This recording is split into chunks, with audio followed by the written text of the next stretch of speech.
Hello, I'm Dr. Mohua Bhattacharjee. So today we are taking the monopolistic exploitation. There are exploitations which we can explain in various ways. So now, as discussed, what is exploitation of labor? Now with the diagram we can explain it very clearly. What is monopolistic exploitation? Just for our example, we have got a monopolistic market. And then we want to see that what is exactly the exploitation.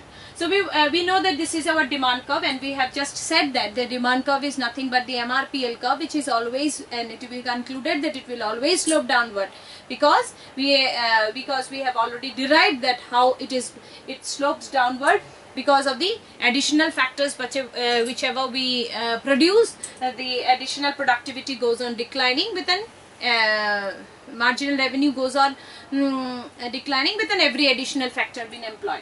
So now this is something which is going on declining downward, and this is our wage curve, which is also the supply curve. So the intersection of these two is determining this as an equilibrium curve by the MRPL. But the point is that if there should not be an exploitation, then in the perfect competition the MRPL curve is only the VMPL curve, because as we know that if you remember the market things, in market also AR is equal to MR. In the perfectly competitive market, when it is a horizontal straight line, the demand curve is. But in the factor market, as we have already deduced, the demand curve is sloping downward. MRPL curve is that one, and this is your supply curve, which is horizontal straight line, and it is determining this has to be equilibrium point and this to be an equilibrium employment of the labor. But now the question is this: because there is an imperfection in the product market, as I was telling, so there will not be the MRPL is equal to VMPL.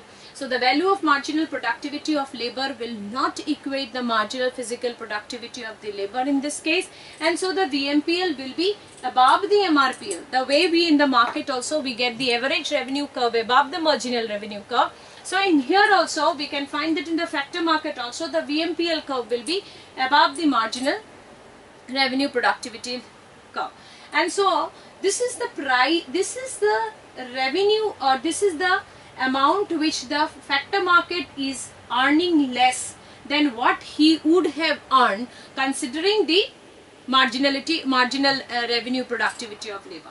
Because if we consider the revenue in the terminology of MR, marginal revenue, then it is something which this is the amount, or this is the difference which is, because this is if we name it as TL2 is the total value of the marginal productivity, but and this EL2 is something which he is paying, or he is getting his earning on the basis of the MRPL.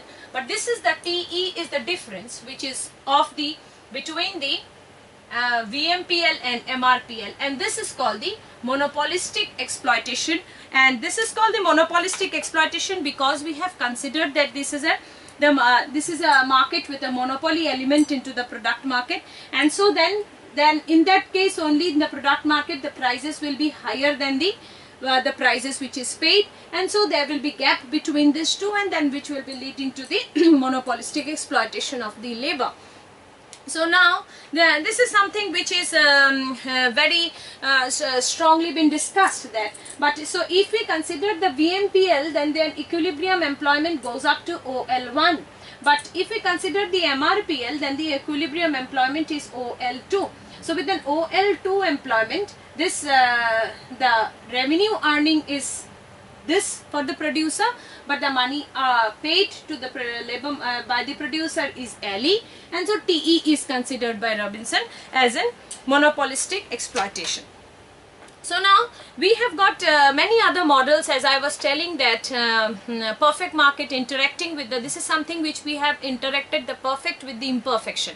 There is a perfection in the product market, in the factor market, and so there is an equilibrium, but in the product market there is an imperfection, and so there is a difference, and so there is a monopolistic exploitation. In the product market, the producer has got a monopoly, and so it is charging higher from the consumer. But it is paying the labor who is producing this product much lesser than the what it is charging from the consumer. And as I was telling, Robinson have said that this is not an exploitation, but the consumer is paying because of their brand loyalty or because of their own choice to go for the styles, for the variety, for their choice, for their own style which they prefer to. These all the things. So this is something which is the first model, which has been the model which is discussed, where the interaction of the perfection is with the imperfection. Now we can also talk where a case and in which there is an imperfection colliding with, there is an imperfection in both the market. Suppose we have got a monopolistic competition in one market and monopolistic competition in another market. So the firm has suppose a monopolistic power in the commodity market and monopolistic in the factor market. Now monopolistic, as we know, monopolistic is a single seller, monopolistic is a single buyer. So in this case, what is happening, a single seller is in the commodity market, he is a single seller, but in the factor market also, the labor market is the single buyer. So the labor market how did they become one? So it is generally they become one by their own specific skills which they have developed, or with their very specific training facilities which they got. So they become one, that the firm has got no other alternative but only to take those labor.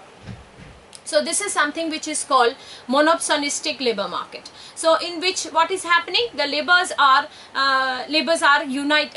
It also might happen when there is unionized system of the labor market. That is, labors are all united and they are one at that point. So at that point, what will happen? One seller, one monopolist is facing a one buyer.